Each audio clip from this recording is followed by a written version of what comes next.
mapagpalang gabi po sa ating lahat at higit sa lahat sa ating Diyos na buhay. Manatili po tayo sa presensya ng ating Panginoon at tayo manalangin. Aming Amang Diyos na makapangyarihan sa lahat na may gawa ng langit at lupa. Maraming salamat po, Panginoon, sa lakas na binibigay mo sa aming buhay. Ikaw po, Panginoon, na maghari sa amin sa oras na ito, Lord God, upang ikaw ay maitaas namin sa oras na ito ng aming gawain, Lord God. Patuloy mo kami, Panginoon, puspusin ng iyong banal na Espiritu. Hallelujah, Lord, hallelujah. Ama, tinataas namin, Panginoon, sa iyo ang aming gawain sa gabing ito, Lord God, sa live streaming. Lahat, Panginoon, ng mga manonood sa live streaming to at makakarinig ng iyong mga salita, nawa ikaw, Panginoon, ang manguna sa buhay ng bawat isa. Puspusin mo kami ng iba ng Espiritu upang ang lahat ng bagay na magawa namin sa gabing ito, Lord God, ay ayon lamang sa iyong kalooban.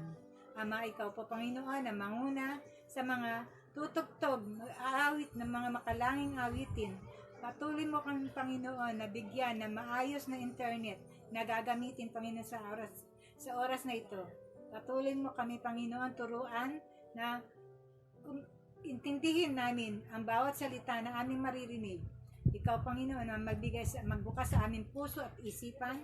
Kung mayroon ka nakikitang karamihan sa aming puso, sa aming isip, patuloy mo kami, Panginoon, patawarin, linisin mo, Panginoon, ang puso at isipan ng bawat isa sa amin.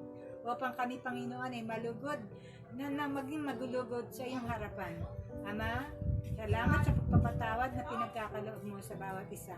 Maraming pong salamat, Ama. Tinataas namin sa iyo, Panginoon, ang aming pastor na magbibigay ng iyong mensahe. Patuloy mo siya, Panginoon, pagpalain, puspusin mo siya ng banal na Espiritu upang ang mamutawi sa kanyang mga labi ay tanging salita mo lamang. Maghari ka, Panginoon, sa buong sa lahat ng mga kongresasyon na makikinig, Panginoon, sa iyong mga salita. Tunay po, Panginoon, na huwag lamang namin tumapakinggan, kundi ito, Panginoon, ay matanim sa aming puso at isipan ang lahat ng salita mo na ibabahagi sa amin ng iyong lingkod. Tunay po na maipamuhay namin, Lord, huwag lamang, Lord, na pakinggan, kundi ito ay maisapamuhay namin ng bawat isa. Patuloy mo kami, Panginoon, turuan na makasunod sa iyong mga utos. Maraming salamat, Panginoon, sa binibigay mo sa aming buhay, sa mga lahat ng pagpapala. Maraming pong salamat, Ama. Tunay po, Panginoon, na ang live streaming na ito ay nakakarating saan man sulok ng daigdig dahil sa kapangyarihan mo, Ama. Kaya, Lord, sa iyo namin itinataas, tulungan mo ang bawat isa sa amin na ito, Panginoon, ay tumanim sa aming puso't isipan upang patuloy kami, Panginoon, manatili kami sa mga salita mo. At sa panahon na darating, Lord, alam namin na ikaw, Ama, ang maghahari sa aming mga buhay. Bigyan mo po kami, Panginoon, ng sapat na talino at lakas upang maipahayag namin ang mga salita mo na aming natututunan. Maraming pong salamat. Salamat. Ito po ang samot dalangin namin sa tanging pangalan ni Jesus. Amen.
Ama namin nasa langit, Ama, tanging ang iyong pangalan lamang aming itataas at sasambahin sa oras na ito.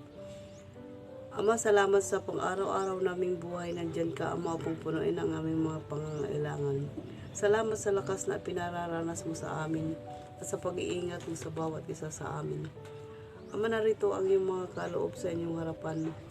Ito'y aming ibinabalik ayon sa kalooban mo, Ama. Ama, dinadalangin mo, Ama, ang may mga trabaho na pumapasok sa iba't ibang kumpanya at mga may munting negosyo, Ama.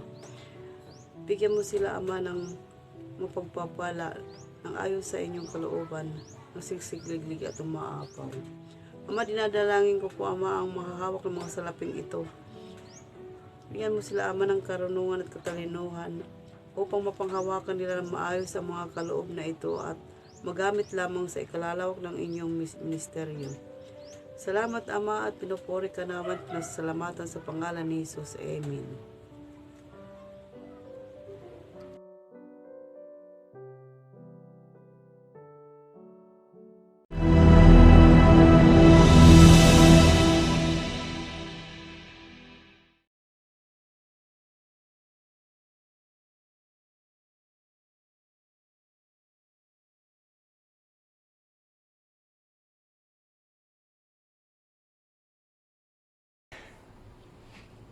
Magandang gabi po mga kapatid at kumusta po kayo?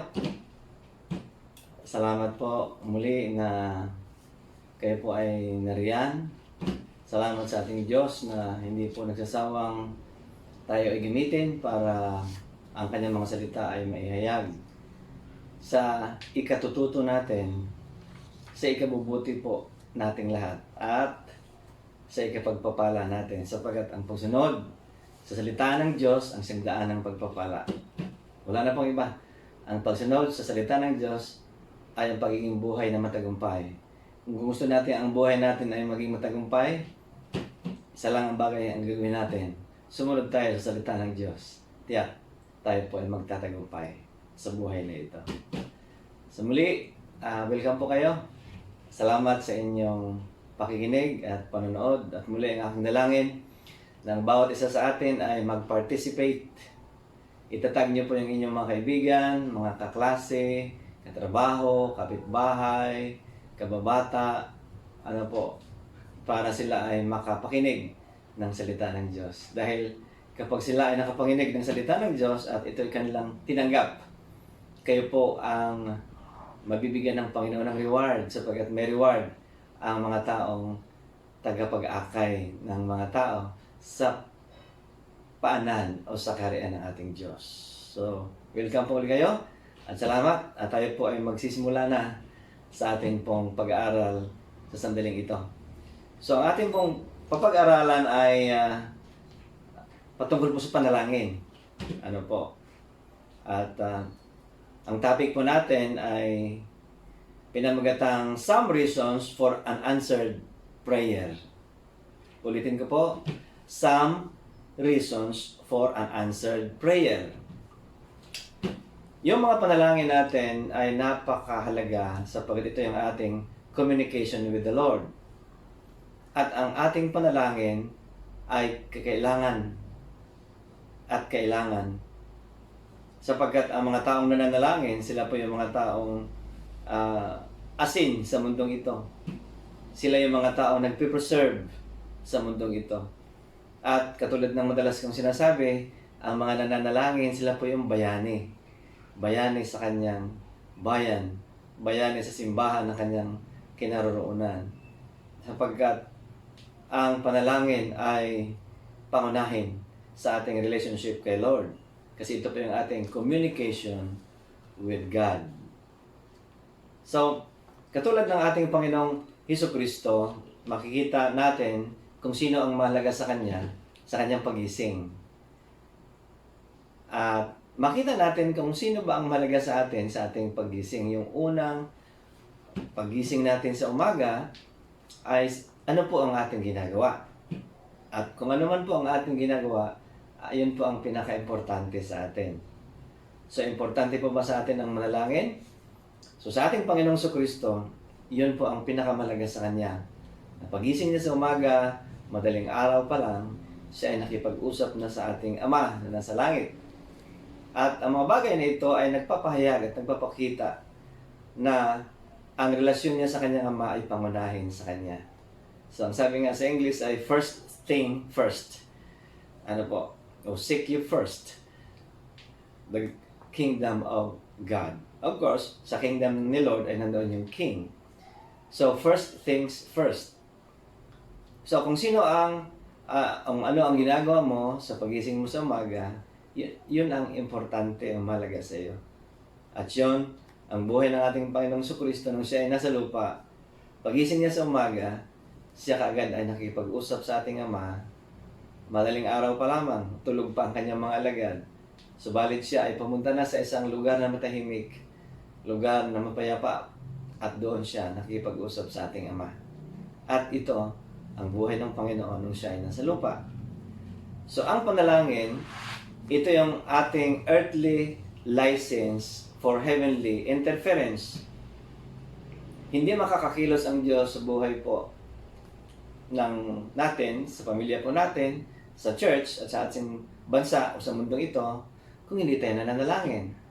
So, ang panalangin po ay earthly license for heavenly interference. Okay, gaano ba kahalaga ang panalangin?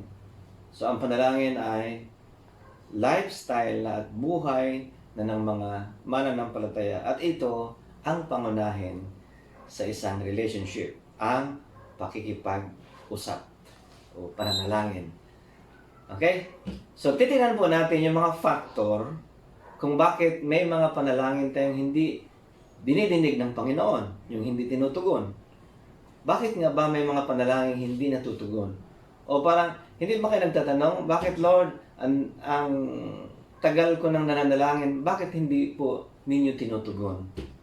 Hindi po ba merong ganong panalangin na kay tagal-tagal na hindi pa rin tinutugon ng Panginoon? Marahil mga kapatid, ayon sa Biblia, hindi tayo sincere sa ating hinihingi, kaya hindi ibinibigay ng Panginoon. Ang panalangin po kasi, ang paghingi po kasi natin sa Diyos ay kailangan mayroong sinseridad o seryoso tayo sa ating hinihingi. Pero may mga factor kung bakit hindi tinutugon ng ating mga panalangin at itong ating papag-aralan ngayon. So, some reasons for unanswered prayer. Number 1, sin in the heart. Kasalanan na nakatago sa ating puso. Ang sabi po rito sa Psalms o mga awit 66:18, if I had not confessed the sin in my heart, the Lord would not have listened. Kung hindi natin hiningi ng tawad sa Panginoon ang ating kasalanan, of course, yung ating kahilingan o panalangin ay hindi dinidinig. Bakit? Kasi ang kasalanan ang siyang pangunahing balakid. Ang kasalanan ay nagpapahiwalay sa atin sa Diyos. Ang kasalanan ang siyang naging hadlang upang hindi matugon ng Panginoon ang ating panalangin. Pero ang sabi ng Panginoon sa ibang aklat, ang sabi niya, hindi maiksi ang kamay ng Diyos para hindi tayo maabot. Hindi rin bingi ang kanyang tenga para hindi niya marinig ang ating mga panalangin. Subalit ang ating kasalanan ang siyang dahilan kung bakit hindi niya sinasagot ang ating panalangin. So, ang isang pangunahin, mga kapatid, na dahilan kung bakit ang ating panalangin ay hindi tinutugon ng ating Panginoon dahil sa kasalanang nakatago sa ating puso. At tayo lang mismo ang nakakaalam noon. So, ano ang kailangan natin para tugunin ng Panginoon ang ating panalangin? Of course, tayo ay humingi ng tawad. At alam naman natin kapag ang Diyos ay pag humingi tayo ng tawad ng buong puso, patatawarin tayo. Kaya nga pag nananalangin tayo, una sa lahat, ang ating hiniling, kung may kasalanan tayo na nakita ng Panginoon sa atin, ingin natin kaagad ito ng tawad. Kasi ito ang maging balakid sa ating mga panalangin. Kumbaga, kapag nananalangin ka, hanggang kesame. Bakit? Hindi makakarating sa Diyos dahil yung kesame ay sumisimbolo sa kasalanan. So siya naging hadlang kung bakit ang ating panalangin ay hindi tinutugon ng ating Diyos. Kaya mga kapatid, huwag nating hayaan ang kasalanan ay maging hadlang sa ating mga panalangin. Number 2, disobedience to the word. Sumusuway tayo sa salita ng Diyos. Marami na po tayong naririnig na salita ng Diyos, pero ang tanong, ito ba'y ating sinusunod? So the more na marami tayong salita ng Diyos na naririnig, the more na marami tayong responsibilidad upang ito ay sundin. Mga kapatid, kasi tayo ay mga anak ng Diyos, ang Ama ay may instruction. So kailangan natin sumunod sa instruction ng ating Ama upang tayo ay kalugdan ng Ama. Sapagkat kung tayo ay masuwaying anak, hindi nalulugod ang Ama. At kapag ang Ama ay hindi nalulugod, dahil sa ating pagsuway, hindi ibibigay ang ating pangangailangan bilang kanyang anak. So, ang sabi po rito, sa Kawikaan 28, talatang 9, ang panalangin ng taong hindi sumusunod sa kautusan ay kasuklam-suklam. Yun po ang description sa Tagalog. Ang panalangin daw ng isang taong hindi sumusunod sa kautusan o sa salita ng Diyos ay kasuklam-suklam. So, ibig sabihin, ang Diyos ay nasusuklam sa mga taong hindi sumusunod. Kaya nga po, mga kapatid, disobedient spirit, ito ang dahilan kung bakit ang ating mga panalangin ay hindi tinutugon. Kasi po ang pagsuway ay paglabag sa kautusan ng Panginoon. So kung tayo ay lumabag sa kautusan ng Panginoon, of course, hindi ibibigay ng Panginoon ang ating mga panalangin. Subalit, kung tayo naman ay sumusunod, tiyak, ang ating mga panalangin ay ibibigay ng Diyos. Ang sabi nga doon sa 1 John chapter 3, verse 22, ang sabi dito, tinatanggap natin ang anumang ating hilingin sa Kanya. Bakit? Dahil sinusunod natin ang Kanyang mga utos at ginagawa ang nakalulugod sa Kanya. So ano ang pangako? Tinatanggap natin ang anumang ating hingin sa Kanya. Bakit?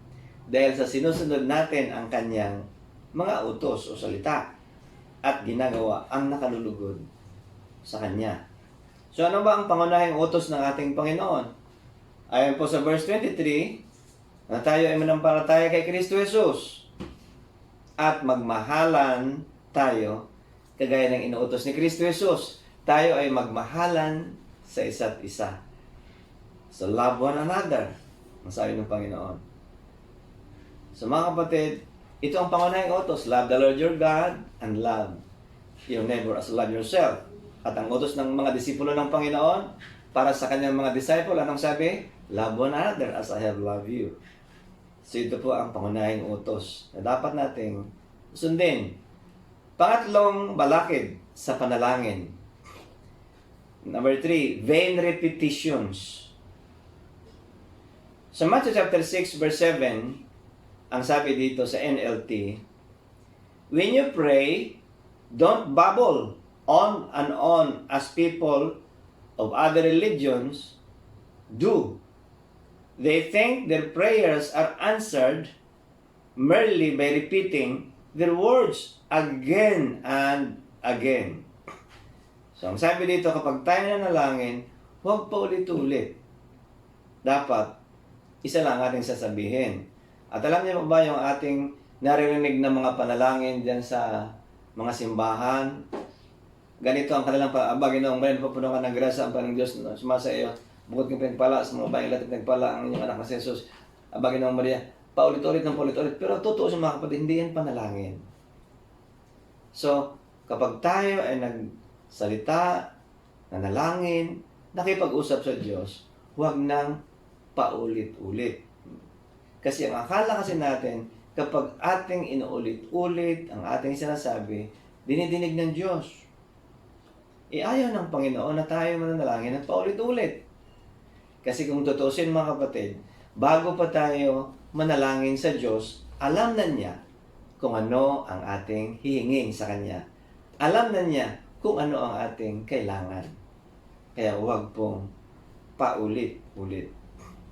Pang-apat na balakid sa panalangin. Doubting God's Word. Yung pagdadoubt sa salita ng Diyos o pag-aalinlangan sa salita ng Diyos. Kapag tayo po mga kapatid ay nananalangin, of course, naka-inline sa salita ng Diyos. Iyon ang dapat nating gawin.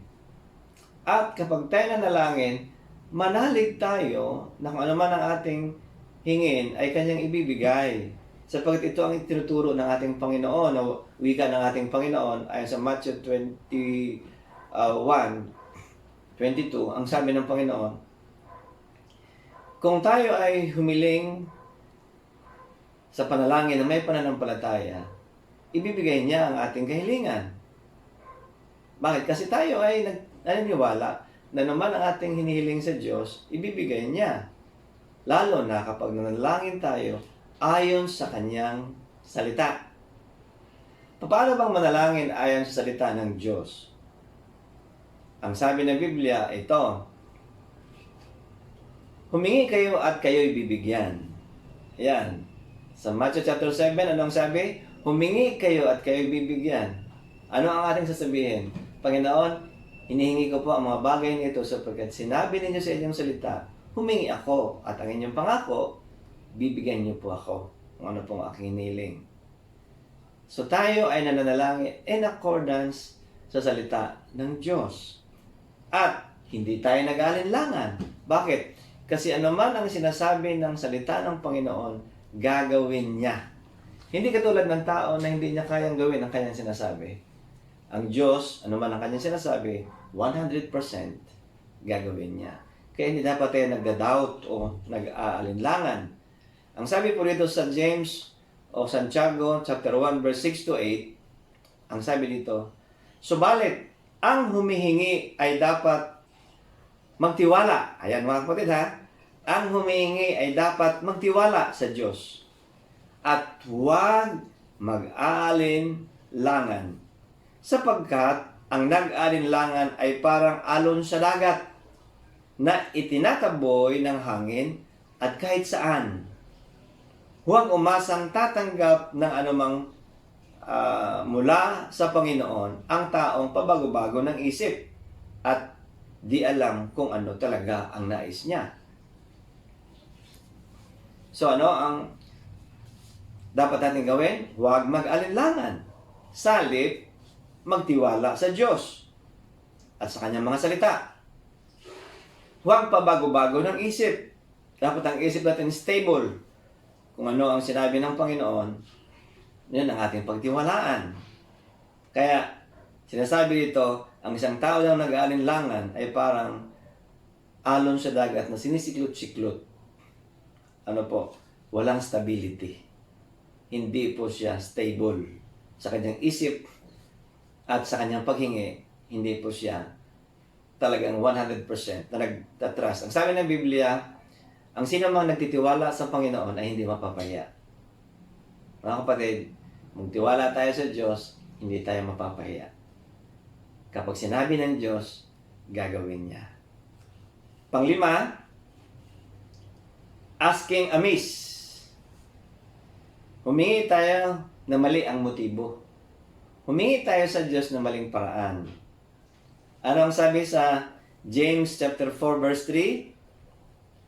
And even when you ask, ang sabi dito, you don't get it because your motives are all wrong. You want only what will give you pleasure. Okay. So sa ating paghingi mga kapatid, ang ating hinihingi marahil ay pang sarili. At isa pa, mali ang ating motibo.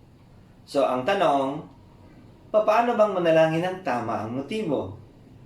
Ganito mga kapatid, kapag tayo ay nananalangin sa Diyos, tiyakin natin na ang ating hinihingi ay hindi para sa ating pleasure, kundi para sa pleasure ng Panginoon. Tiyakin natin na ang ating hinihingi sa Kanya ay para sa Kanyang kaluwalhatian. Hindi po ba ang sabi ni Pablo sa mga taga-Korinto, do all things for the glory of God. At dahil doon, ginagawa natin ang mga bagay, hiningi natin yung mga bagay na nakapagbibigay luwalhati sa Diyos. Ang tanong, yung bang hinihingi mo ay nakapagbigay ng luwalhati sa Diyos? Ano bang ibig sabihin ng luwalhati? Nagbibigay ng karangalan sa Diyos. Yung bang hinihingi mo ay nagbibigay ng karangalan sa Diyos? Yung bang hinihingi mo ay nagbibigay ng pleasure sa Diyos? O humingi ka for your own pleasure? Kaya mga kapatid, sa ating paghingi, dapat hindi pang sariling motibo o pag tayo humingi sa Diyos, tiyakin natin na yung ating hinihingi ay para sa Kanyang kaluwalhatian. Pag tayo humingi, tiyakin natin na itong ating hinihingi ay for God's pleasure, hindi ito sa pleasure natin. Halimbawa, humingi tayo ng kagalingan kung tayo ay may sakit. Hiningi natin sa Diyos ang kagalingan. Ngayon, bakit tayo humingi ng kagalingan sa ating karamdaman? Hiningi natin sa Diyos na tayo pagalingin. Bakit? Not for our own comfort o for our own pleasure. Humingi tayo ng Diyos na pagalingin niya tayo para ano?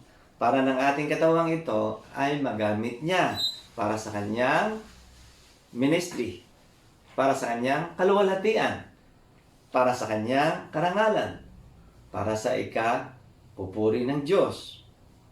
So tayo ay humingi sa ating Diyos, hindi dahil sa ating sariling comfort.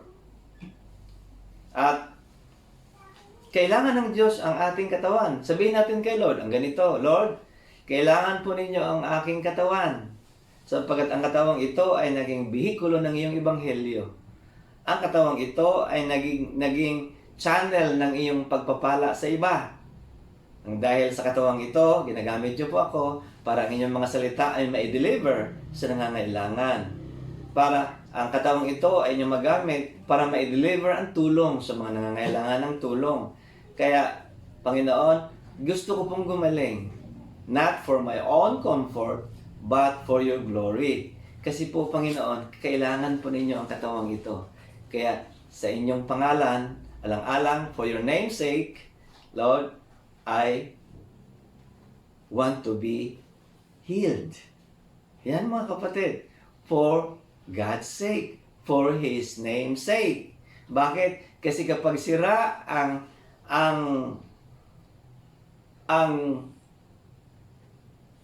produkto, ang nasisira ay ang manufacturer. Kaya dapat yung produkto o yung katawan natin ay maayos, walang sira. Sapagkat ang nasisira ay ang manufacturer o ang gumawa. Sabihin natin sa Panginoon, Lord, ikaw po ang aking manufacturer. Ikaw po ang aking creator. At kung pabayaan po niyo akong magkasakit o sira ang katawang ito, kayo po ang masisira, Panginoon. Sapagkat kayo po ang may-ari sa akin.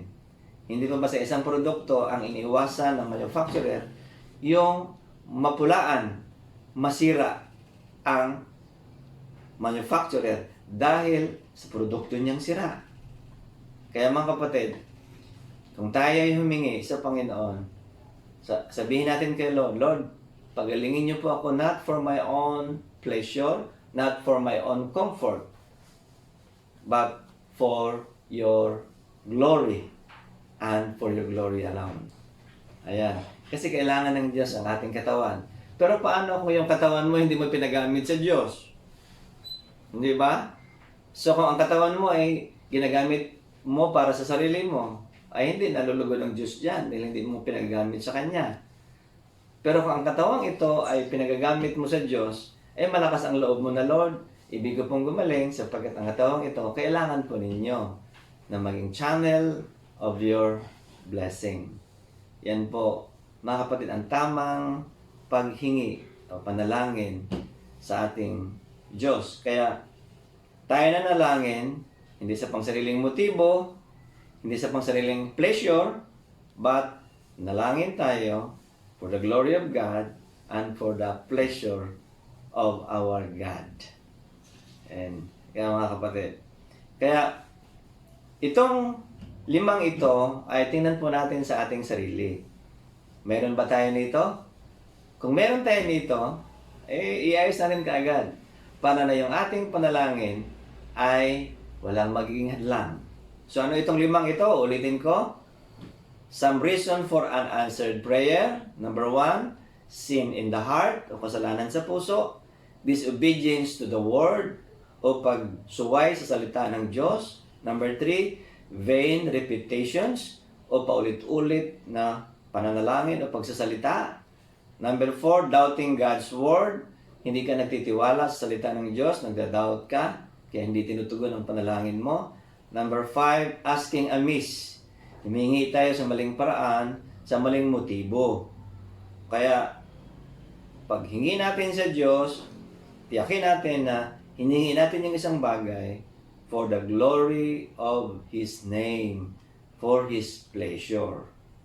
Yan po. Tandaan po natin mga kapatid, kapag tayo humingi para sa kalawalhatian ng Diyos, kapag tayo humingi para ma-please ang Panginoon sa buhay natin, tiyak, ipagkakaloob ng Diyos sapagkat ito ang kanyang kalooban para sa atin. So, at ang panalangin po mga kapatid ay kailangan maningas. Meron pong dalawang karakter sa Bible na nananalangin. Katulad ni Elijah. Ang panalangin ni Elijah ay maningas. Sa English ay earnest prayer. Bakit maningas? Kasi ang maningas na panalangin, yung panalangin, kaya nga tinatawag na maningas kasi nag-aapoy, nag-aalab na panalangin. Yung panalangin merong pag-iyak, yung panalangin merong pananalig, yung panalangin merong pagtitiwala, at yung panalangin na talagang masidhi na panalangin. Yun po ang tinutugon ng ating Panginoon, yung earnest prayer. Ang isa namang halimbawa ng nananalangin ay yung sa babaeng balaw na humingi ng katarungan sa masamang hukom. Ang tawag po nun ay persistent prayer. Hindi po siya tumitigil na humingi ng katarungan. Bakit?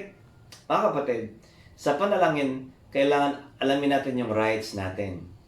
Kasi po, yung ating prayer ay kingdom prayer ang tawag noon. Kingdom prayer. Kasi tayo ay miyembro ng kingdom ni Lord. So may hari tayo. Walang iba kundi ang ating Panginoong Jesucristo. So paano bang manalangin? So ikaw ay mamamayan ng kingdom. So dapat kung ikaw ay mamamayan ng kingdom, alam mo yung rights mo. Kasi pag alam mo yung rights mo, pwede mong i-demand sa hari yung iyong rights. Bakit? Kasi alam mo may rights ka nakalagay sa batas. So yung babaeng balo na humingi ng katarungan sa masamang hukom, kahit ang masamang hukom na yan, kaya tinatawag na masama kasi wala siyang Diyos at talagang masama siya.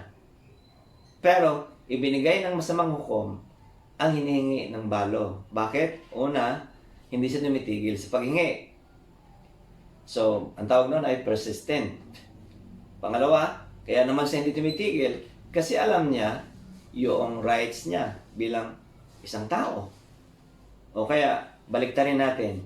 Alam niya yung kanyang rights, kaya hindi siya tumitigil na mag-demand dahil alam niya ang kanyang karapatan bilang isang tao. Kaya mga kapatid, alamin natin ang ating rights. Ang sabi ng Biblia, as many as received Him to them, He gave the power to become the children of God. So we have the rights. Ano yung rights na sa atin? Mga anak tayo ng Diyos. Binigyan tayo ng Diyos ng rights ayon sa John chapter 1 verse 12 na kanyang mga anak. So, we have the rights. Bakit? Kasi mga anak tayo ng Diyos So, pwede tayong mag-demand sa Diyos according to His Word. Basta, ano man ang sinabi ng Panginoon sa kanyang salita, pwede natin i-demand sa Kanya. Bakit? Kasi may rights tayo. Halimbawa lang, ang sabi doon sa Jeremiah 33:3, ang sabi doon, call unto me and I will answer you, and I will show you great and mighty things. Yan ang sabi ni Lord through the prophet Jeremiah. Call unto me and I will answer you. Ano ang sasabihin natin sa Panginoon? Dahil nakasulat sa batas. Saan batas? Sa Biblia. Sabihin natin kay Lord, Lord, ang sabi niyo sa inyong salita, call unto me and I will answer you. Tatawag kami sa iyo at sasagot po kayo. Kaya Panginoon, narito ako, tumatawag ako sa iyo sapagkat nangako po kayo na kapag ako'y tatawag sa iyo, sasagot po kayo. Yan. Dinidiman mo kay Lord ang salita niya. Binabalik mo lang sa Kanya. Because you have the rights. Ano yung rights mo? Ikaw ay anak ng Diyos. Ikaw ay lingkod ng Diyos. Kaya may rights ka na sabihin kay Lord kung ano man ang Kanyang sinasabi at pinapangako. At mga kapatid, tiyak, ibibigay ng Panginoon yon sapagkat sinabi niya. Okay? So, salamat po mga kapatid at nawa ay nag-gets ninyo yung 5. At examine ninyo yung 5 kung meron po kayong problema dito, kagad-agad ayusin po natin para walang sagabal sa ating mga panalangin. Nawa sa gabing ito ay may natutunan po kayo. At i-apply kaagad natin kung ano man ang ating natutunan. So, sa gabing ito ay manalangin po tayo. Salamat po Ama sa inyong mga salita na nagbibigay sa amin ng liwanag. Salamat sa inyong mga salita na nagbibigay sa amin ng insight. Salamat sa inyong mga salita na nagtatanglaw sa aming mga landas na lalakaran. Salamat sa inyong mga salita na nagko-correct sa amin kapag kami nagkamali. Salamat sa inyong mga salita na nag-guide sa amin. Salamat sa inyong mga salita na nagli-lead sa amin upang kami mamuhay na matagumpay. Dalangin po namin na turuan niyo kaming sumunod sa inyong mga salita. Dalangin po namin aming Diyos na kami ay maging faithful sa aming prayer life. At dalangin po namin aming Ama na sa mga panahong ito, O Panginoon, kami po ay maglaan ng oras para kausapin po kayo. Salamat po at dalangin ko po na mag-level up nawa ang aming mga prayer life. Huwag niyo po kami pabayaan na maging pabaya sa aming relasyon sa inyo, O aming Diyos. Huwag niyo po kami pabayaan na kami ay lumayo sa inyo. Huwag niyo po kami pabayaan na kami ay makalimot, dumistansya sa inyo. Huwag niyo po kami pabayaan na kami manglamig sa aming prayer life, sa aming pananalangin. Huwag niyo po kami pabayaan. Sa halip, ilapit niyo po kami sa inyong paanan, Panginoon. Kami nawa ay inyong tulungan upang ang aming buhay panalangin ay inyo pong kalugdan. Salamat po aming Diyos. Salamat po. At sa gabing ito, kung sino man ang may sakit o karamdaman, taas niyo po ang inyong kamay at ipanalangin ko po kayo sapagkat ang sabi ng Panginoon, ang mga nanampalataya sa Kanya ay magtataglay ng kapangyarihan na kapag ipanalangin ay mga sakit, sila ay gagaling. Sa pangalan ni Kristo Jesus, sa lahat ng mga nagtaas na kamay, sa lahat ng may sakit, I speak healing and I declare healing in the name of the Lord Jesus Christ of Nazareth. I speak healing. At Ama, ang sino man pong nakikinig o nanonood na may mga problema o dalahin sa buhay, dalangin ko po aming Diyos na hipuin niyo po ang babaeng ito, ang lalaking ito na ngayon ay nanonood o nakikinig, na lumapit siya sa inyong anak na si Kristo Jesus na nagsabi, magsilapit kayo sa akin, kayo mga napapagal at nabibigatang lubha, at bibigyan ko kayo ng kapahingahan. Kami naniniwala pa na ang sino mang lumalapit sa inyong buong puso ay makakasumpong ng kapahingahan. O aming Diyos na nasa langit, dalangin ko po, nabigyan niyo po ng kapahingahan ng aking kapatid na may mga dalahin sa buhay. Dalangin po namin aming Ama na sumakanila nawa ang kapayapaang nagmumula sa inyo. Sumakanila nawa, O aming Diyos, ang kapanatagan nagmumula sa inyo. At dalangin ko po sa mga kapatid kong nanonood ngayon at nakikinig, nakatagpuin niyo po ang kanilang pangangailangan. Tugunin niyo po ang kanilang mga pangangailangan. Ang sino mang nangangailangan ng trabaho, kayo po ang magkaloob ng trabaho na naangkop para sa kanila. Sino mang nangangailangan, Panginoon, at nagbabalak na magnegosyo, kayo po ang magbibigay ng puhunan sa bawat isa na nagnanais na magnegosyo sapagkat ang pagnegosyo, Panginoon, ito ang paraan ninyo para umunlad ang inyong mga anak. Ang sino man, Panginoon, na may mga trabaho, i-bless niyo po ang kanilang mga trabaho. Kung sino mang may negosyo ngayon, i-bless niyo po ang kanilang negosyo. At Ama, aming dalangin o Panginoon, sa bawat isang nanonood ngayon, pagpalain niyo po ang kanilang pamilya, ang inyong kapayapaan ay dumuon sa kanilang pamilya. Pagpalain niyo po, aming Diyos, at ingatan sila, lukuban ng iyong wings of protection, at ang aming dalangin, na i-bless niyo po ang bawat pamilya exceedingly and abundantly. Salamat po, Diyos, at sa bawat isang nanood at nakikinig ngayon, samahan niyo po sila, paunahan niyo po sila, ingatan niyo po sila, at, O Diyos, huwag niyo po silang pababayaan, aming Ama. Dalangin ko po. And I declare, Lord, according to your word, I declare prosperity, I declare a rich and satisfying life, I declare long life, O Lord God. I declare blessing upon blessing sa bawat isang nanonood ngayon at nakikinig. Sa pangalan ni Kristo Jesus, the Lord will bless you and protect you. The Lord smile on you and be gracious to you.